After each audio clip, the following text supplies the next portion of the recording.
He brought his son to a launch event for the Mustang, but as soon as his son opened the car door to peek at the interior, a snobbish manager warned him, "Don't touch such an expensive car." His son nervously closed the door, but the manager still wouldn't let it go. Is this your son? Yes, it is.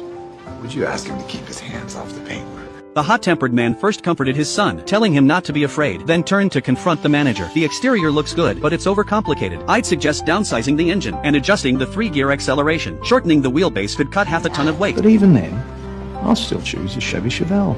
That's a fucking terrible car. But this man wasn't just talk. He was the renowned professional racing driver Ken Miles. He had once driven a Ford GT40 he helped build to victory in the 24 Hours of Le Mans, defeating Ferrari, which had dominated the race for 4 years straight. In the 1960s, Ferrari was still a small workshop. Its annual production output was less than what Ford produced in a single day. Despite dominating Le Mans for 4 years, Ferrari was running out of funds and on the brink of collapse when the arrogant Henry Ford II heard the news. He sent people to acquire Ferrari, but the insincere terms of the acquisition enraged Enzo, who erupted in curses. Insignificanti That's your big ugly factory making its ugly little cars. Tell him he's not Henry Ford. He's Henry Ford II.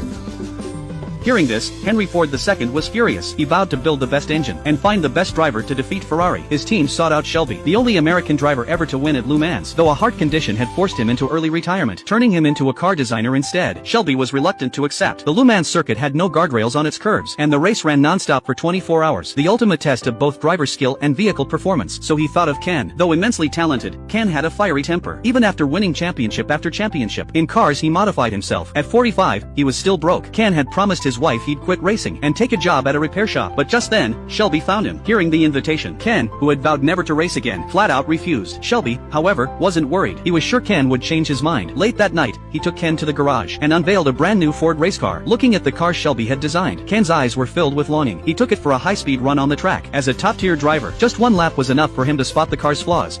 It's awful. It doesn't track. No, the third gear is too high.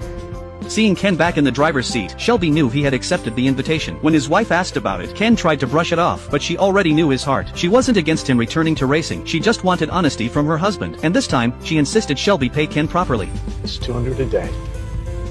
From then on, Ken tested and fine-tuned the car day and night. He first covered it with yarn tufts to study and improve airflow during motion. Then he focused on reducing weight, stripping out everything unnecessary. Finally, the engine. They used the latest aluminum cylinder heads to support maximum horsepower with minimal weight. Through Ken and Shelby's combined efforts, the racing legend of Ford GT40 was born quickly. But the day before the race, the manager Ken had once humiliated informed Shelby that Ken would not be allowed to represent Ford in the competition. Despite Shelby's fierce objections, finally, they had to compromise. Though deeply disappointed, Ken still pointed out a brake issue with the GT40 and urged the replacement driver to be careful.